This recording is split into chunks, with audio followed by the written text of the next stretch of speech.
Oui, je triche un peu puisque cet animé n'est pas encore terminé, mais je trouve que 15 épisodes sortis à ce jour, c'est déjà bien assez pour vous en parler. Salut à toutes et à tous, c'est Kamui, et aujourd'hui dans Pourquoi Regarder, on va s'intéresser à Grid Pretender.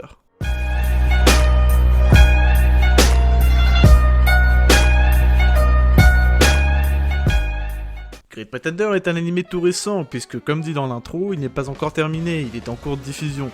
Difficile de savoir si la série animée Grid Pretender est adaptée ou non de ce manga, puisque les deux sont sortis relativement en même temps. Ce dont vous avez besoin de savoir en revanche, c'est qu'elle a été réalisée par Hiro Kaburaki et Ryota Kosawa, et le studio d'animation qui est en charge de cet animé n'est autre que WIT Studio. Et si vous êtes un fan d'anime, vous savez ce qu'a produit ce studio par le passé, à savoir notamment l'Attaque des Titans et Vinland Saga, dont les animés sont juste ouf. Le style est cependant très différent, l'histoire n'est pas vraiment sérieuse et sinistre, et le style d'animation change donc forcément, mais on en parlera un petit peu plus tard. Grid Pretender se base sur un héros qui, à première vue, n'a pas l'air très charismatique et intéressant, Makoto Edamura. Ayant perdu sa mère et son père étant en prison, Makoto doit vivre par ses propres moyens, et il a trouvé que l'escroquerie serait une bonne idée.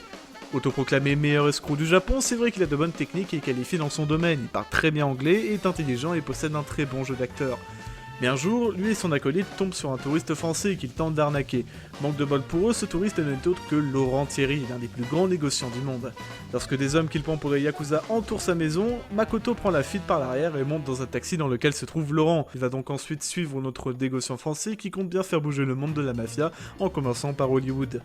En effet, arrivé là-bas, Edamura va découvrir la vraie mafia, le vrai monde des escrocs, avec l'aide de Laurent et d'une jeune femme nommée Abigail. Ils vont essayer de rouler un célèbre réalisateur de films, également baron de la drogue en Californie, Eddie Cassano.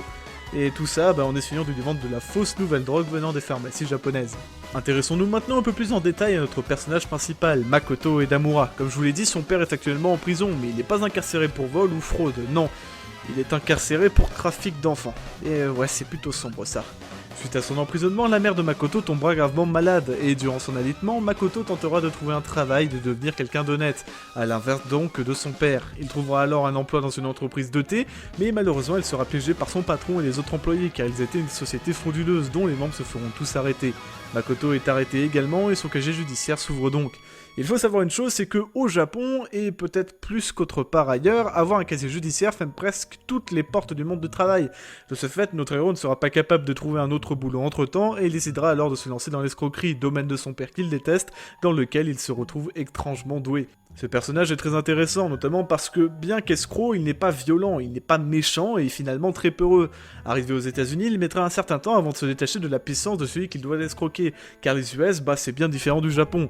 Un pays aussi bien sécurisé que le Japon ne connaît pas vraiment de délinquance visible, tout est secret et caché. Les gens ne sont pas habitués à se faire escroquer, à avoir des armes ou des morts. C'est très différent aux États-Unis, et c'est ça qui m'a fait penser un peu à Banana Fish.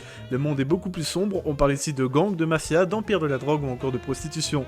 Tout un monde bien moins connu donc au Japon, et Makoto, venant de ce dernier, va devoir donc redécouvrir le domaine dans lequel il se trouvait lui-même excellent auparavant, et cela en s'autoproclamant meilleur escroc du Japon. Bien qu'étant escroc, Makoto va régulièrement être en marge des autres escrocs avec lesquels il travaille. Il est beaucoup plus sensible, ne s'intéresse pas forcément à la valeur des choses qu'il peut vendre ou voler, et semble surtout bien plus gentil et humain que les autres, n'hésitant pas à mettre sa couverture en danger pour sauver un père et son fils par exemple. L'autre personnage atypique, c'est bien évidemment Laurent Thierry, qui est un peu le total inverse de Makoto, très manipulateur, difficilement lisible, qui, malgré son sourire en apparence, cache une certaine cruauté et apathie générale. Il sera d'ailleurs régulièrement repris par Makoto et les autres escrocs qui font équipe avec eux pour son manque de prise en compte des sentiments des autres. Son histoire ne nous a pas encore été révélée, on attend juste les prochains épisodes car c'est un personnage très charismatique et très mystérieux, hâte donc de connaître son background. Par ailleurs, d'autres personnages feront bien évidemment leur apparition et de manière plus récurrente, et seront eux aussi développés car chacun des escrocs composant le groupe de Laurent Thierry, auquel va faire partie Edamura, a une certaine histoire et une raison qui les pousse à escroquer. Et attention, ce ne sont pas n'importe quel escroc, ce sont des Robins des Bois. Nos héros n'escroquent que les personnes qui le méritent, ça peut aller du faux producteur de film à un homme abusant de l'amour qu'a une femme pour lui,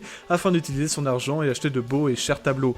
Tous les membres de la Team Confidence sont de très bons escrocs, mais surtout au fond tous très gentils, même si pour eux, à l'inverse de Makoto, ce travail prime sur le reste. Mais vous aurez l'occasion de les découvrir en regardant l'anime. Makoto va découvrir avec eux les joies et les peines du métier d'escroc, et surtout l'immense monde de la mafia qui le fera donc sortir de sa zone de confort japonaise. Même si l'anime est plutôt humoristique, il a bien évidemment des scènes tristes et parfois fois poignante. Chacun des personnages est attachant, mais aussi sa part de vice, même Makoto, car là est le prérequis principal pour être un bon escroc. Dans cette histoire, vous découvrirez plusieurs combines parfois réelles, utilisées par de véritables escrocs, et comme je les aime personnellement, il y a aussi quelques points de psychologie utilisés. Le pseudo-métier d'escroc ou de négociant nous est bien montré et expliqué, et certaines phases de leur plan sont plutôt complexes et ne se jouent à rien, malgré les apparences, car c'est tout de même un animé très axé humour. Bon, reparlons donc alors maintenant du décor et de l'animation, car la série est produite par le célébrissime Wit Studio. L'animation est cool, mais c'est clairement pas le point fort de cet animé, et de toute manière, comme pour Somali and the Forest Spirit, il n'y a pas vraiment d'action et de scènes de combat, une animation plus commune et simple est donc amplement suffisante pour Grid Pretender. Néanmoins, les personnages sont très bien dessinés, stylés, et ça c'est plutôt cool. Enfin, les décors sont très colorés, ça me faisait un peu penser à Brand New Animal lorsque je les ai vus pour la première fois. Le but ici est de reproduire la réalité de manière plus fantaisiste, collant alors très bien avec le thème de l'humour, soit le principe de la série même. Concernant les musiques, j'ai pas grand chose à dire, c'est peut-être l'un des seuls points négatifs de l'animé, on les entend pas vraiment, elles sont facilement oubliables, il y a néanmoins une certaine musique qui a fait mouche sur moi, très douce et poignante, vous la découvrirez cependant aux alentours des épisodes 12 et 13.